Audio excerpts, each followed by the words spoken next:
Hey everybody, it's Trap. I'm going to be posting a video behind this. It's basically of a T-800 Toro little mini generator. The history behind this is this generator had been sitting for roughly 15 to 20 years. Didn't know if it started, didn't know anything about it. When I got it, you'll see in the pictures, the tank was completely obliterated. It looked like hell. It was all rusted out, nasty and all that. So it had been sitting in my garage for probably about 2 to 3 months because I was trying to hunt parts for it. The generator was built in 84, 85. Toro no longer manufactures, and there's no actual other companies that make that part or anything basically for this generator. So in a way, this generator was going to be just a restoration project. Maybe. We'll see if I can get it running. We'll see what we can do. The challenge is the fuel tank. You'll see the inside of the fuel tank in a picture and some little mini video behind it.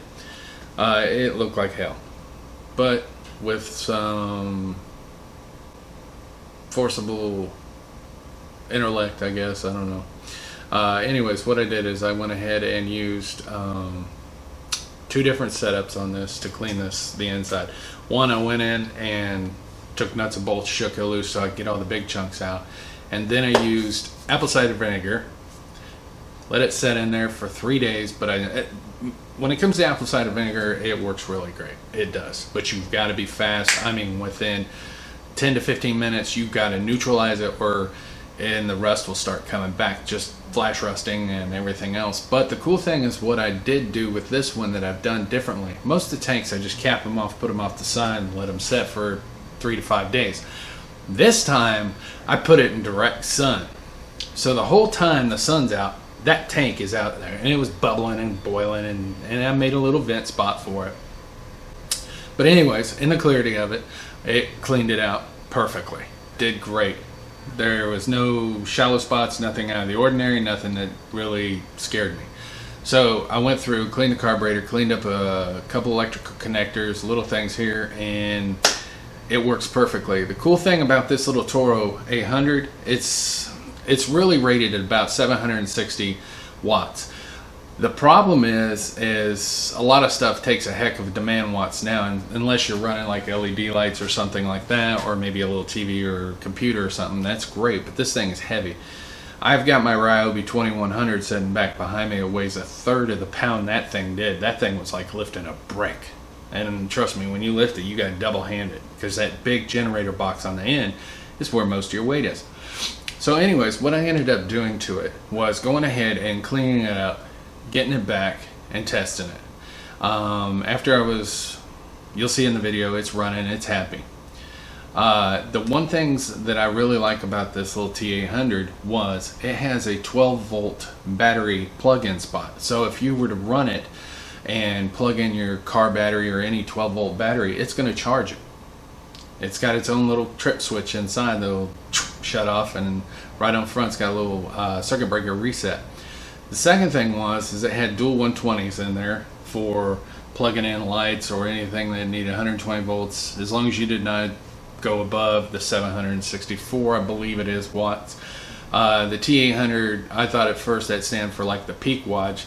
It's just the number that they gave it. The cool thing with that is now he's got his little portable generator. He does house flippings and rebuilds and stuff like that on the side. So he's got his little generator, and so far in the past couple weeks, he has had no problems. Every time he goes out, it fires right up. It runs. He loves it. He's happy. That's what made me happy. Now, some people might say, well, that was a waste or whatever. Hey, you know what? That's your opinion. You stick with it. I like the challenge behind this. I made something that you haven't been able to get parts for almost 20 years come to life, and it was a great experience. It was a challenge for me to see if I could do it, and at the same turn, it was rewarding to see my friend get it back, and he was ecstatic, like he was amazed. Now the only thing is on top you'll see there's a little bitty fuel. There's a little fuel indicator on top. We couldn't really do nothing with cleaning up because after a while the gas fumes had just basically distorted the plastic. You could still see a little bit in there, but you really couldn't tell what the fuel level was. But I did not want to plug it off because I wanted it to look like it was supposed to. Now, the cool thing also behind all this was the way it was so quiet. You'll hear it in the video. I mean, my little bitty monster Ryobi that's behind me, it's quiet. But this thing, I could almost compare it to the Ryobi for being as quiet as it is. And the Ryobi's encased. This thing is out in the open.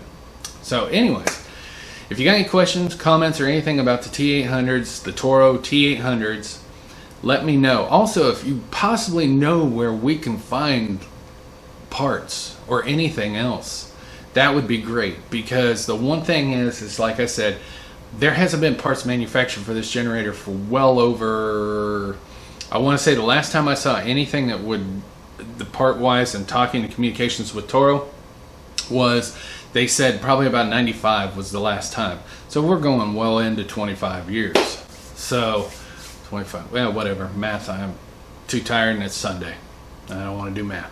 But anyways, I hope you enjoy this little mini video, some of the stuff you're going to see. If you have any questions, comments, or anything, leave them down below. Thank you very much for watching the video. I appreciate any information you can give me on the Toro T-800. And you all have a great day, okay? Thank you.